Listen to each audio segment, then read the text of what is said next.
Hello friends, welcome to Pebbles. நான் செய்ய போகிறது உருளைக்கிழங்கு காலிஃப்ளவர் சப்ஜி.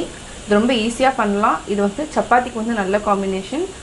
அதாவது தக்காளி, பச்சை மிளகாய், இஞ்சி இந்த மூணையும் பேஸ்ட் பண்ணிவிட்டு மசாலா சேர்த்து செய்ய போகிறோம். வாங்க எப்படி செய்கிறதுன்னு பார்க்கலாம். தேவையான பொருட்கள் நம்ம 4 உருளைக்கிழங்கு எடுத்துக்கலாம். இது வந்து தோல் சீவி வச்சுருக்கேன். தாளிக்கிறதுக்கு சீரகம், அதே மாதிரி இது வந்து பிரிஞ்சி எல்லாம் 1 எடுத்துக்கலாம். மிளகாத்தூள் 1 teaspoon, garam masala 1/2 teaspoon, 1 teaspoon மல்லித்தூள். இதுக்கு வந்து காலிஃப்ளவர் வந்து ஒரு பாதி காலிஃப்ளவர் எடுத்துக்கலாம். கொஞ்சம் நான் தண்ணியில் வேக வச்சுருக்கேன்.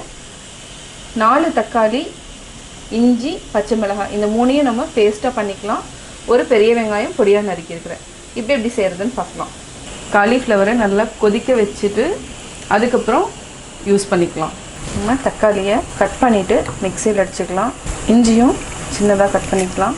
பச்சை மிளகாய் இதை வந்து பேஸ்ட் பண்ணி தனியாக எடுத்து வச்சுக்கலாம். தக்காளி, பச்சை மிளகாய், இஞ்சி மூணையும் நம்ம அரைச்சி தனியாக எடுத்து வச்சுக்கலாம். ஒரு பேனில் 2 டேபிள் ஸ்பூன் அளவுக்கு எண்ணெய் விட்டுக்கலாம். எண்ணெய் காஞ்சதுக்கப்புறம் பிரிஞ்சி இலை, சீரகம் 1/2 டீஸ்பூன் அளவுக்கு இது தாளிச்சுக்கலாம். சீரகம் நல்லா பொரிஞ்சிருச்சு. இப்போது வெங்காயத்தை போட்டுக்கலாம். வெங்காயம் வந்து ஆப்ஷனல் தான். ஒரு சிலருக்கு பிடிக்கலன்னா ஆட் பண்ணிக்காதீங்க. இது சிம்மில் வச்சுட்டு 1 நிமிஷம் வரைக்கும் நல்லா வதங்கட்டும். உருளைக்கிழங்க கட் பண்ணிக்கலாம். ரொம்ப பெருசும் இல்லை, ரொம்ப சின்னதாகவும் இல்லை, இந்த சைஸில் கட் பண்ணிக்கலாம். இப்போ நம்ம உருளைக்கிழங்கு கட் பண்ணிட்டோம். ஒரு கடாயில் 2 டேபிள் ஸ்பூன் அளவுக்கு எண்ணெய் விட்டுக்கலாம். கட் பண்ணி வச்சுருக்கிற உருளைக்கிழங்கு ஆட் பண்ணிக்கலாம். சிம்மில் வச்சுட்டு அதாவது நல்லா வதங்கணும். நம்ம உருளைக்கிழங்கையும் காலிஃப்ளவரையும் தனியாக வதக்கிட்டோன்னா ரொம்ப ஈஸியாக இருக்கும். வெங்காயம் நல்லா வதங்கிடுச்சு. இப்போ நம்ம அரைச்சி வச்சுருக்கிற தக்காளி பேஸ்ட் வந்து ஆட் பண்ணிக்கலாம். இது சிம்மில் வச்சுட்டு நல்லா வதங்கணும். அதாவது எண்ணெய் பிரியற அளவுக்கு நல்லா வதக்கிக்கலாம். கொஞ்சமாக தண்ணி விட்டுக்கலாம். இது ஒரு 2 நிமிஷம் கொதிச்சதுக்கப்புறம் நம்ம மசாலா ஆட் பண்ணிக்கலாம். இப்போ தேவையான அளவு உப்பு ஆட் பண்ணிக்கலாம். நம்ம மீடியம் ஃப்ளேமுக்கு மாற்றிட்டு நல்லா கொதிக்க வச்சுக்கலாம். உருளைக்கிழங்கு நல்லா வெந்துட்டுருக்கு. இதுக்கு கொஞ்சமாக தேவையான அளவு மஞ்சத்தூள் ஆட் பண்ணிக்கலாம். எண்ணெயில் போட்டுட்டுனா அந்த பச்சை வாசம் வந்து போயிடும். மஞ்சத்தூளோட பச்சை வாசம் போயிடும். இந்த மாதிரி வதக்கி வச்சுக்கணும். இது பாதி வந்ததுக்கப்புறம் நம்ம காலிஃப்ளவரை போட்டுக்கலாம். ஏன்னா ஆல்ரெடி வந்து காலிஃப்ளவர் வந்து நம்ம தண்ணியில் வந்து கொதிக்க வச்சுட்டோம். அது ஆல்ரெடி வெந்திருக்கு. உருளைக்கிழங்குக்கு தேவையான அளவுக்கு நம்ம உப்பு ஆட் பண்ணிக்கலாம். இது ஒரு 2 நிமிஷம் நல்லா வேகட்டும். 1 நிமிஷம் ஆயிடுச்சு. கொதிக்கவும் ஆரம்பிச்சிருச்சு. இப்போ நம்ம 1 டீஸ்பூன் மிளகாத்தூள், 1 டீஸ்பூன் தனியாத்தூள், கரம் மசாலா வந்து நம்ம கொஞ்சம் லேட்டாக போட்டுக்கலாம். நல்லா மிக்ஸ் பண்ணி விடுங்க. இப்போ மூடி வச்சுக்கலாம். உருளைக்கிழங்கு நல்லா வெந்துடுச்சு. இப்போ நம்ம ஆல்ரெடி வந்து வேக வச்சுருக்கிற காலிஃப்ளவர் ஆட் பண்ணிக்கலாம். இதை ஒரு 2 நிமிஷம் வரைக்கும் சிம்மில் வச்சுட்டு வதக்கிட்டு நம்ம அதுக்கப்புறம் மசாலா கூட ஆட் பண்ணிக்கலாம். உப்பு நம்ம தேவையான ஆட் பண்ணிக்கலாம். ஆல்ரெடி மசாலாலேயும் ஆட் பண்ணிட்டோம், உருளைக்கிழங்குலேயும் உப்பு இருக்குது. செக் பண்ணிவிட்டு நம்ம ஆட் பண்ணிக்கலாம். நல்லா வேகட்டும். இது ஒரு 2 நிமிஷம் வரைக்கும் மூடி வச்சுக்கலாம். 1 நிமிஷம் ஆயிடுச்சு. காய் நல்லா வெந்துடுச்சு. இப்போ நம்ம இந்த காய் கூட கரம் மசாலா ஆட் பண்ணிக்கலாம். இது கொஞ்சமாக போட்டால் போதும்.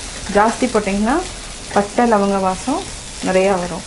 அதனால் ஒரு 1/4 டீஸ்பூன் 1/2 டீஸ்பூன் இருந்தாலே போதும்.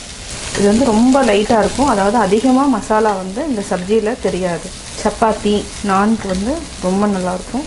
இது 1 நிமிஷம் வரைக்கும் நல்லா ஃப்ரை ஆகட்டும். தக்காளி மசாலா நல்லா வெந்துடுச்சு. பார்த்திங்கன்னா எண்ணெய் பிரிஞ்சு வந்திருக்கு. இதை நல்லா மிக்ஸ் பண்ணிக்கலாம்.